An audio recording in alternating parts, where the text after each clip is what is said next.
guys, welcome back to Establish the Pass podcast presented by Clutch Points. I'm your host, Blake Lovell. With me, as always, my co-host, Dillon Reagan, back here to talk about what else, Dillon?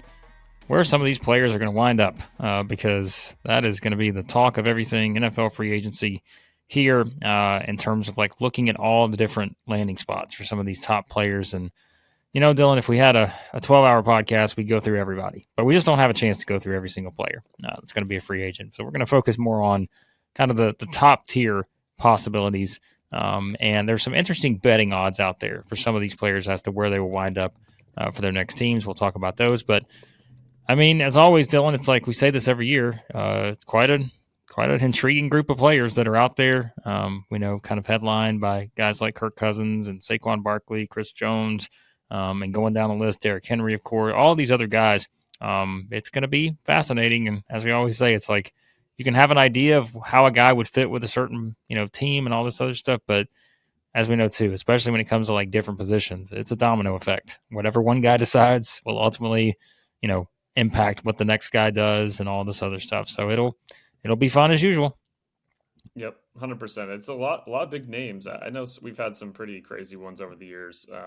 Obviously, Tom Brady's can't beat that when he first left the Patriots. But there's a number of, like you mentioned, a lot of them off the top, just guys that have been really impactful staples for franchises for a long time that haven't, in most of the cases, moved, right? They've been with these teams their entire careers. And still, in some cases, as we go through this, we'll probably have some conservative takes in terms of where guys will end up in terms of some staying. I wouldn't have, if we were recording a little bit earlier, I would have probably been predicting Mike Evans to end up somewhere else outside of Tampa before he re-signed. So No.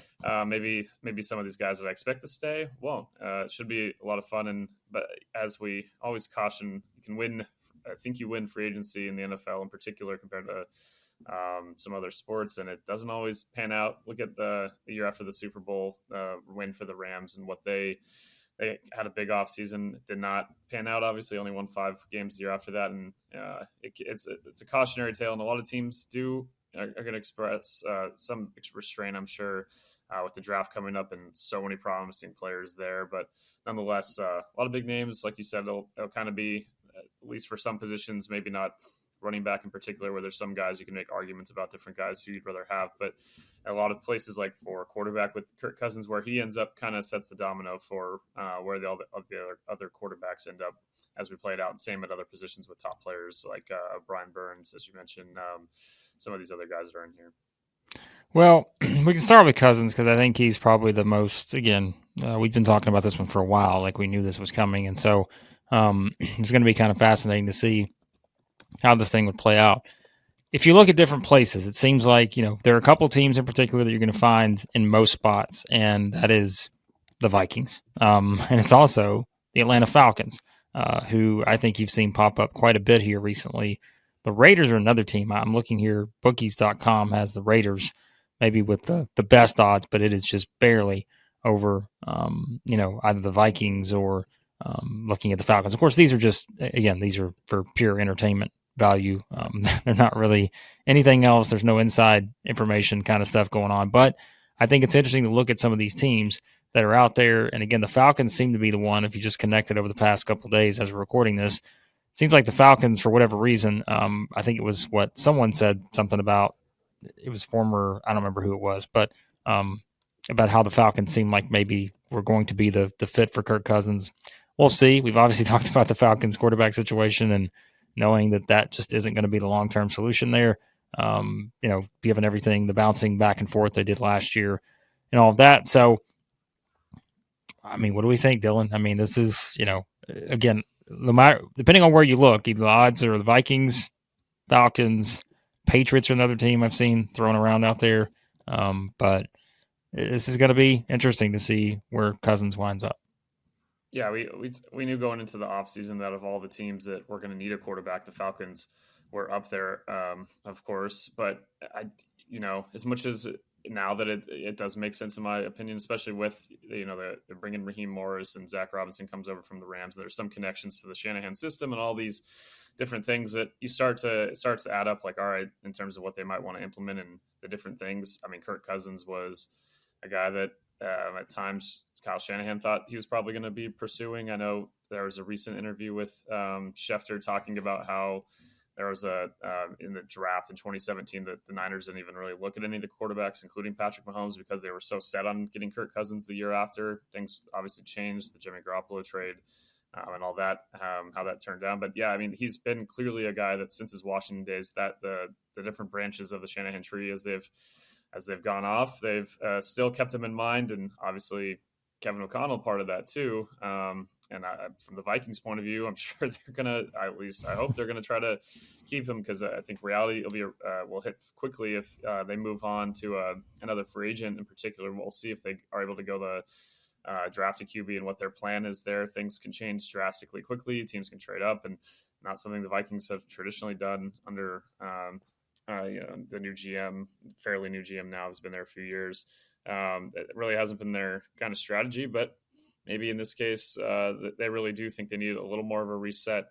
I thought obviously before his injury, the Vikings looked pretty solid this past year. I know Kirk is getting up there age-wise, but the way that with medicine now and the way that guys can rehab and work on their bodies in the offseason, they're able to really stay in there, much longer than they have in the past. So the thing here for the Falcons, in terms of, you talk about outside of drafting a quarterback, or I know we talked briefly about possibly trading for Justin Fields, if you can get Kirk Cousins, I mean, with the weapons they have and a defense that played better, as we talked about last year over the course of the season, I think it makes all the sense in the world for them. It's just and I know Mike Florio of Pro Football Talk has been reporting, he has sources telling him that Cousins is preparing to move his family to Atlanta. So definitely over the last week, the smoke here has gotten to a point where it doesn't feel like it's just a rumor or anything. It does feel like this is building up, as if he's going to leave Minnesota, this is probably the main place. And it takes a team that, might have been in the quarterback market otherwise off in Atlanta, but it obviously adds one in Minnesota. And I guess that's maybe for me, where I start thinking about it. There's a lot of different things for Atlanta that I could see them pivoting to if they don't get Cousins. The more I think about it, I need to give some more thoughts from the Vikings' point of view. If they let him go, or or at least not necessarily like letting him just walk, but if they aren't able to win the sweepstakes here, that's where I'm a little more curious about what their plan is, and would love to get some illuminating comments from their front office to see what their plan would be at that point. Yeah, I mean, and we said that this is the big one. Like, this is the one, obviously, quarterback-wise, that will determine everything else, and kind of seeing what happens with Kirk Cousins here. So, yeah, that seems to be where things are now. A lot of momentum in favor of the Atlanta Falcons. We'll see if that actually turns out to be the case with that. All right, let's talk about some other offensive guys.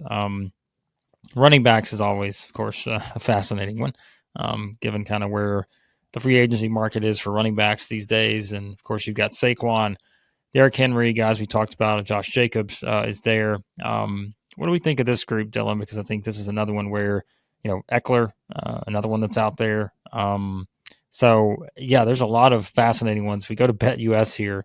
They've got, again, just remember, these are just pure entertainment-based odds here on potential next teams. Eckler, Ravens plus 400, Eagles plus 500, Bears plus 600, Broncos plus 700. So you can see there's not much of a gap here. That's kind of the point, is that this thing could go any direction there. So the leading three candidates, just by the numbers, even though there's not a huge difference, Ravens, Eagles, Bears.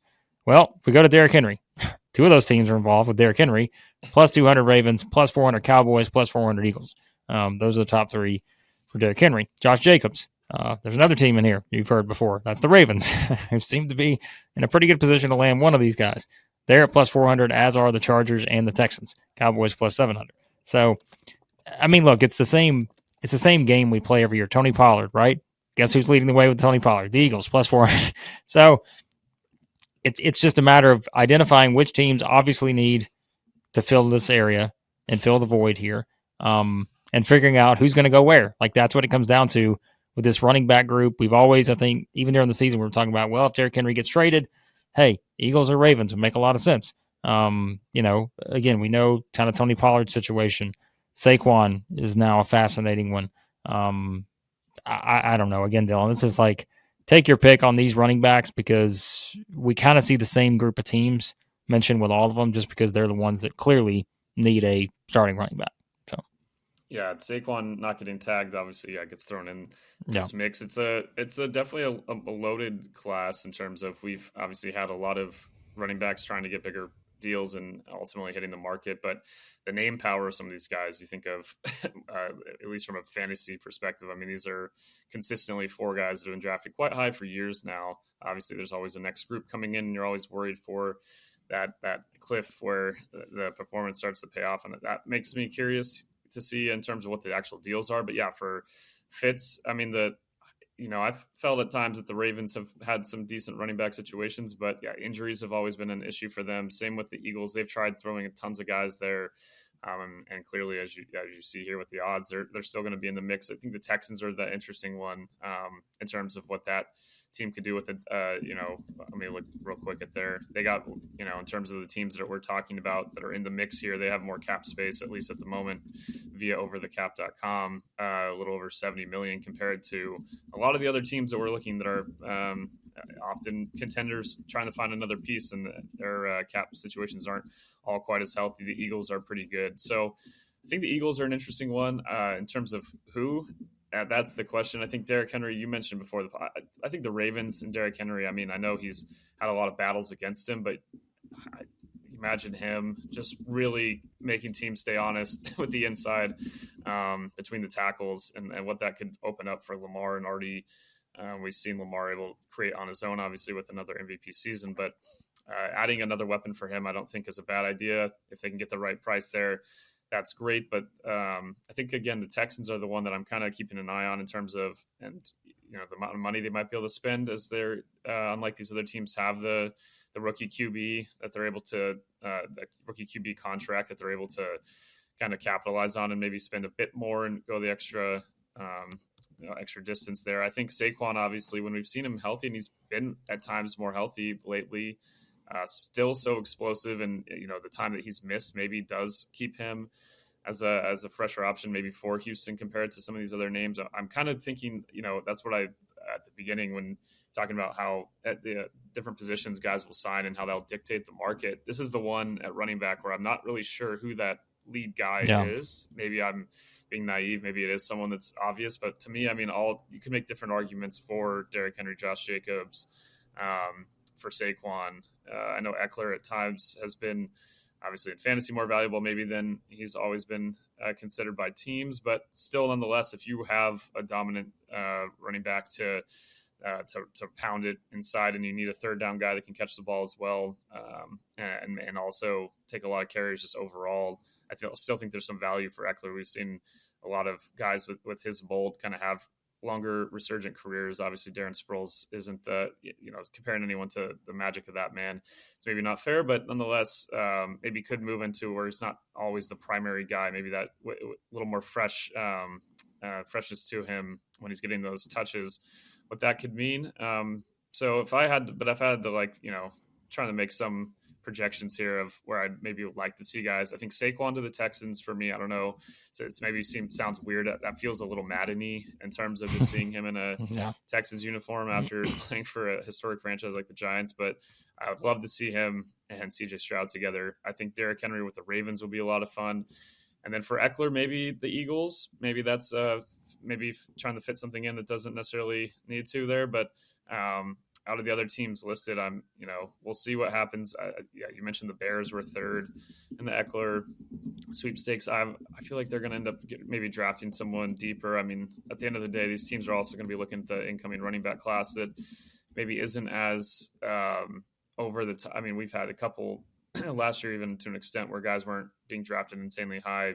Obviously, you're going to always have the late round running backs like a Kyron Williams from a couple of years ago ends up obviously having a big season. So we'll see. It's going to come down to the financial part, and that's why I think Houston, at least, they have a little more wiggle room than these other teams would make sense. But and maybe with Derrick Henry, I'm just I'm trying to manifest just seeing that of just the run at the backfield of him and Lamar Jackson would be quite a bit of fun.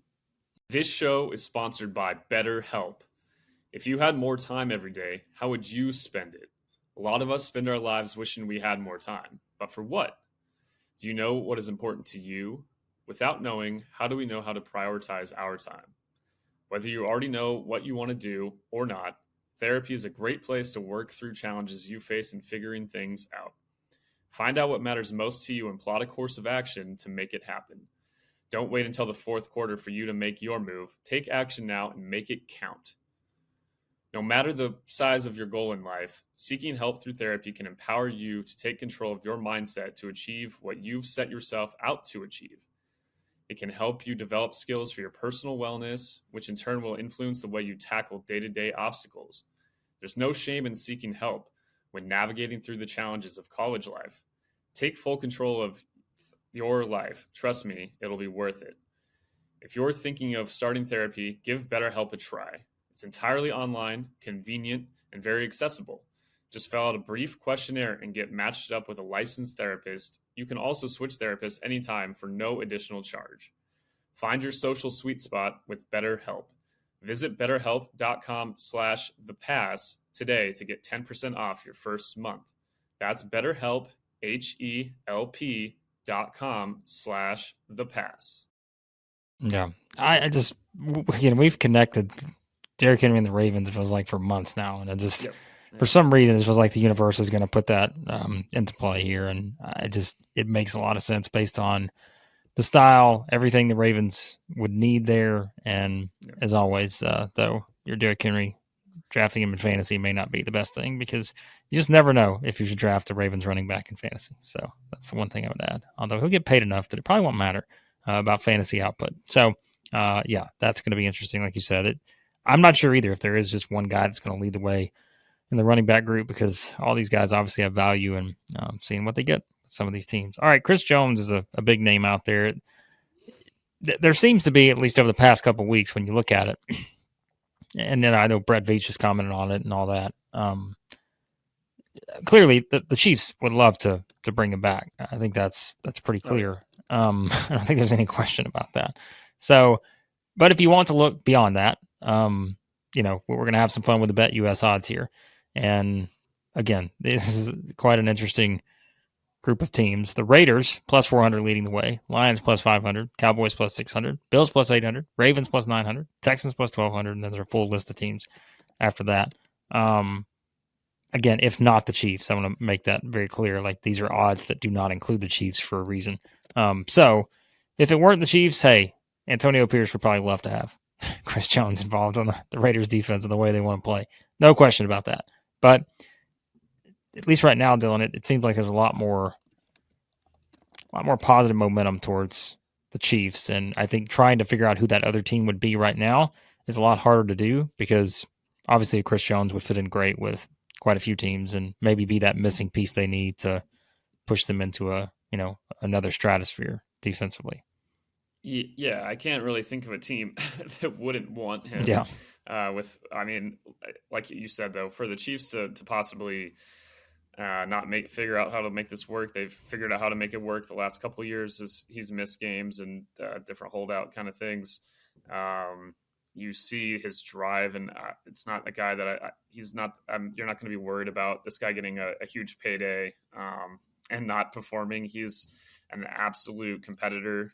One of the funnier guys watching those the America's Game documentary after the Super Bowl 57 win in particular. We'll see what happens after this most recent one, but he is a funny guy that is just his mindset when it gets down, especially to that time of year, is he's going to kick it up another gear. He obviously made some crucial plays that we talked about in the Super Bowl. I don't think they win without him. He's the cornerstone of that defense that is, as we talked about again, has risen from being a group that was good enough to win with the Chiefs offense and to a defense that really kind of led them for large portions of this year and at large portions of the Super Bowl in their third in 5 years. So to imagine him anywhere else, it's hard for me to do. But if I've seen, the Raiders here, obviously, if they could get a Chris Jones, the Lions in particular, too, with that defensive line, what that would mean alongside Aiden Hutchinson. Was going to mention the Lions here for a couple of these edge guys, too. I know we talked about needs for these teams, and we mentioned an opposite edge of Hutchinson. So, but if they were able to get Chris Jones, that might kind of play a couple different roles in terms of what he can do as a pass rusher on the interior and depending where he lines up. So, the Bears were also mentioned. I know PFF did their like breakdown of different free agent fits, and they put the Bears, and it's like, yeah, of course, would the would Chicago love to have a dominant interior lineman to kind of jumpstart the way that defense started to play better at times in the second half of the year? Yes. So it's this is a market where I know, Christian Wilkins also going to be a possible free agent with the Dolphins not tagging him. I think that this is, though, a situation where Jones is going to lead this one, and there'll be the residual effect afterward for Wilkins. But yeah, in terms of predicting where he's going to end up, I mean, the Chiefs. This is one where I'm like, I know the odds, like you said, there. If he leaves the Chiefs, I just have a really hard time seeing him leave. Maybe if he does, the Lions would be. I think he's too competitive a guy to go to a team that, even with what could happen, depending on what your opinion is on Caleb Williams with the Bears, what you think the Raiders might do at quarterback too. I think he's going to want to go to a team that has a chance to at least win quickly. So if he's going to leave the Chiefs, I'll say Lions, but that's just complete. Also, thinking too, I don't know his exact thinking. I think the Chiefs, though, ultimately will figure it out, and we're not going to see Chris Jones leaving Chiefs Kingdom. That would be my bet right now. I think that's the safest bet for sure. But like you said, there's so many teams that would find a way probably to make this work with him that it's hard to narrow it down to a small group of teams when everyone, he could be the missing piece everywhere, basically. So, all right, we talked about Kirk Cousins earlier, but another quarterback, Baker Mayfield. Obviously, if we'd had this conversation a year ago, it'd be much different probably than what it is now because, you see what he did in Tampa. They get a playoff win.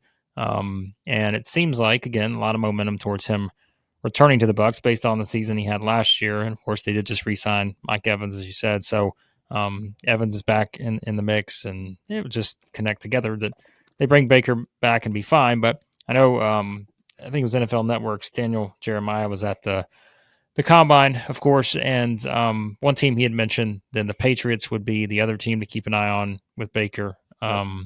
Obviously, that's where, again, if that is the case, well, then that certainly changes the number 3 pick and those kind of things in terms of possibilities and everything. I think he specifically mentioned then they would, probably try to shop that number 3 pick if that wound up being something where the two parties connected. But I don't know. Again, this is another one where it feels like you see what Baker, kind of a resurgence he had, and it worked. And I think they got the most out of him that they possibly could, and he gave them everything he had. And it's just a matter of, again, probably trying to figure out if what kind of extension, the money, the financials, all that kind of stuff. If it works for both parties, I would have to think he returns to Tampa. If not, I do think there is something to the idea of, look at the Patriots as a team that would certainly be a possibility, but more so with Baker probably than Kirk Cousins, is that you do have some really good, quarterback options, obviously, in this class. We know Caleb Williams likely where he's headed, but, you do have guys, whether it's Jaden Daniels, who obviously improved his stock considerably. You've got Drake May, all these other guys. I mean, J.J. McCarthy. So it's interesting dynamic here for Baker, but it does, again, seem like the positive momentum towards him returning. So. Yeah, Tampa has all the incentive to bring him back in terms of he's a guy that I do see with the loyalty to a situation where he's obviously bounced around a lot, and even if he mostly holds, it feels like more animosity towards Carolina and Cleveland than other spots. I think he does appreciate that Tampa gave him a chance to full-time start, not just at the end of the season like the Rams did, right? He has a lot of connective pieces there, getting to, being in a divisional game against the Lions too. I think that's something with Baker is kind of thrown in here in some people's opinions. Like, yeah, man, he had a great year. Like he almost made a conference championship game with Tampa Bay, and they dominated the Eagles. Obviously, it's just hard to find a guy quickly like him. So I think the Bucs know, after losing Brady, to be able to have this kind of quicker transition with him. They're not in a spot in the draft, obviously, where they're going to be able to quickly get a QB the same way some other teams that are maybe in the mix. As you mentioned, the Patriots, the Falcons have been mentioned. In addition, and I do think potentially that's the one spot where if Kirk stays in Minnesota or goes somewhere else, that's the team that I'm like, all right, between Atlanta and Tampa, there could be some competition to drive up Baker's market. The Patriots, yes, I could see that, and being able to trade that pick and what that could mean draft capital wise to replenish the rest of your roster. At the same token, you look at having the rookie QB contract. We always talk about it with how much that can mean in terms of what that opens up in terms of your flexibility elsewhere. Hitting later in the draft is going to always be a key, regardless. So even if you add some top end picks, it really comes down for the Patriots, I'm guessing, to their evaluation of some of these guys on the like you mentioned, all the different quarterbacks coming into this draft and where they think they're going to ultimately end up. I know there's been we'll talk about the draft pretty soon. Plenty of smoke screens already being put up Yes. around Drake May in particular. Sometimes at Caleb, but man, there's some stuff about, and also with Jaden Daniels too. I see the different reports from people coming out, reporters coming out of the combine about McCarthy possibly jumping Daniels and even May, depending on who those people talk to. So I don't know if those are real things or it's the classics trying to distract teams from what you really want to do and trying to manipulate kind of the space. It's going to be a crazy one. Whenever there's a lot of quarterbacks at the top of a draft, it makes for smokescreen season unlike any other. So I don't know though for the Pats. I know that in theory, yes, like with the way Baker played, and I think that he's worth for any of these teams that are going to get him are going to be happier than maybe a year or two ago people would have thought with where Baker's reputation was at that point. I think he's proven himself quite a bit, but I have a hard time for him seeing him if Tampa really wants to keep him. I don't think he's going to leave just because I think there is a level of loyalty there, and seeing Mike Evans staying maybe makes a difference too. In terms of what they'll be able to do. They still have quite a bit of cap space according to Over the Cap.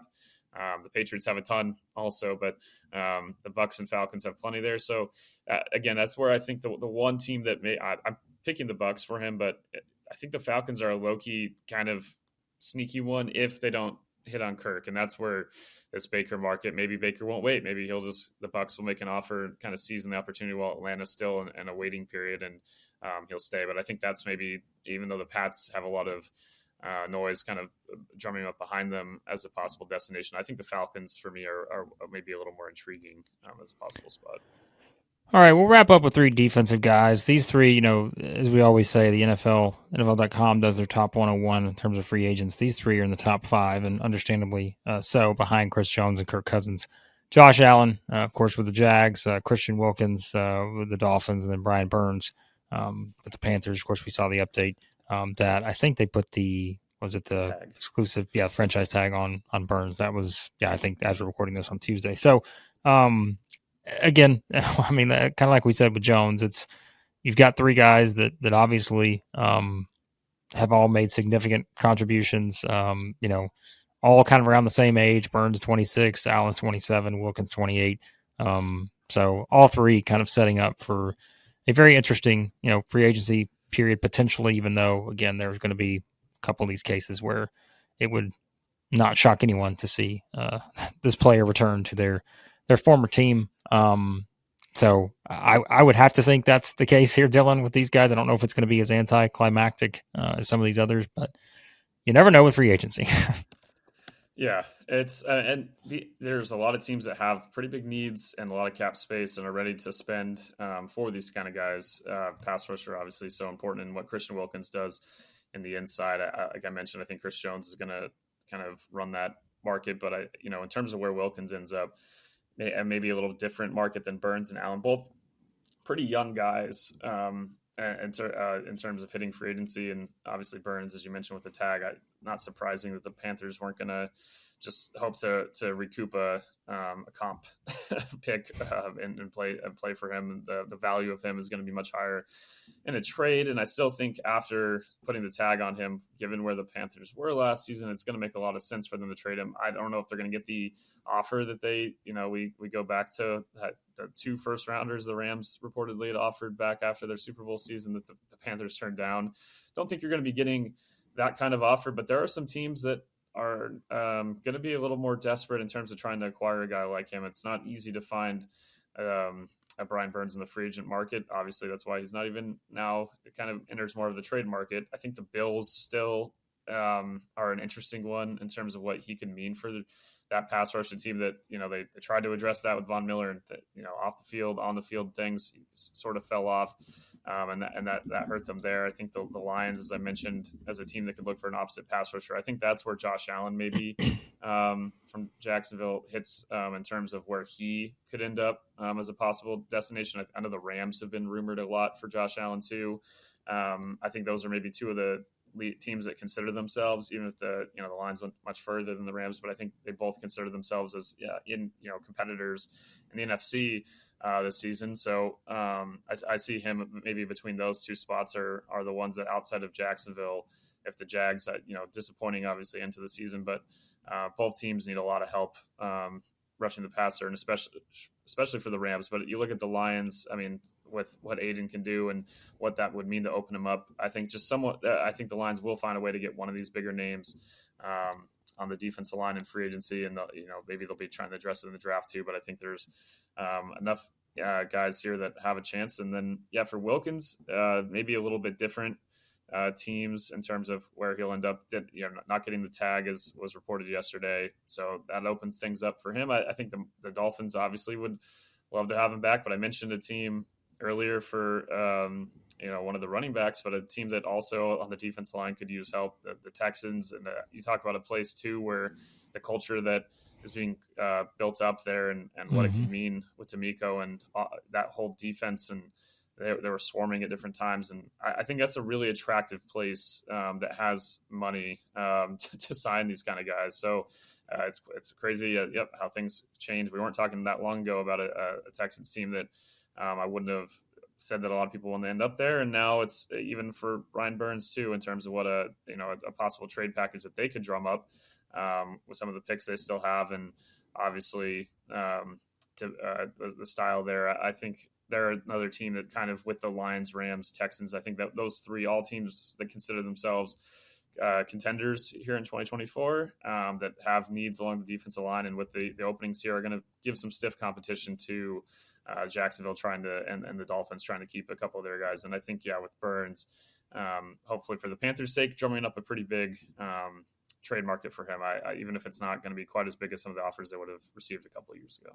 That's a great point about the Texans. I think that's important, especially with some of these guys that are newer to their teams and wanting to establish kind of the idea of being aggressive, especially for the Texans who just completely overachieved. And now it's if D'Amico Ryans has all the ammunition he needs to be able to say, hey, look what we've already done, and now we just need to be aggressive to go grab one or two of guys like this. And it's all right, and now we just completely take that next step. We've got obviously our quarterback, all that stuff. So I think that's going to be kind of fascinating to see which of those teams kind of put themselves in that position.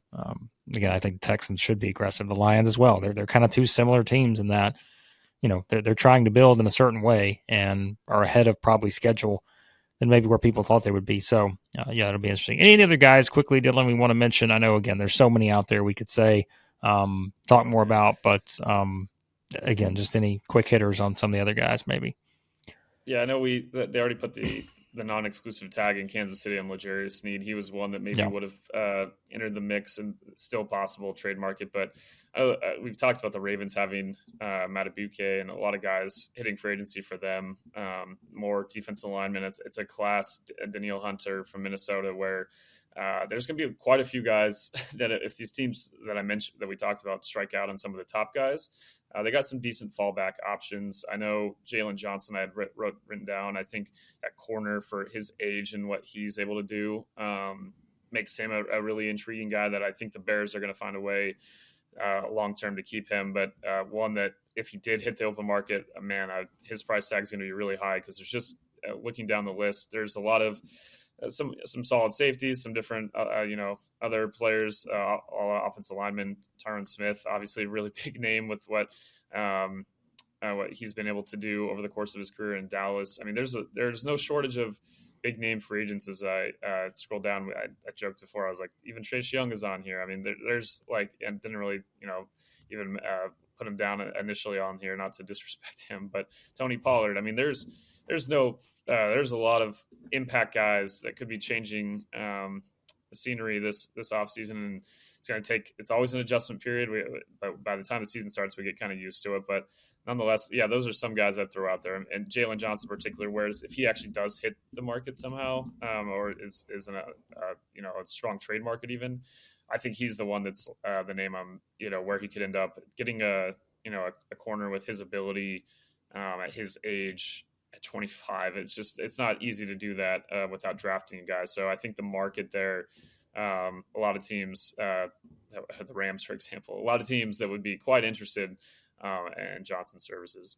Yep, I think so too. So we'll see. Like we said, who knows? We can give you our best guesses on some of these guys, but you just don't know. Like I said, there's a lot of teams out there willing to spend money for these top tier players, and so it'll make it interesting. And of course, their former teams have decisions to make too. So, of course, Dylan, we have following it all over Clutch Points. Lots of stuff getting kind of ready here, gearing up for all these big moves that we know are going to take place in NFL free agency. So let everybody know where they can find all that.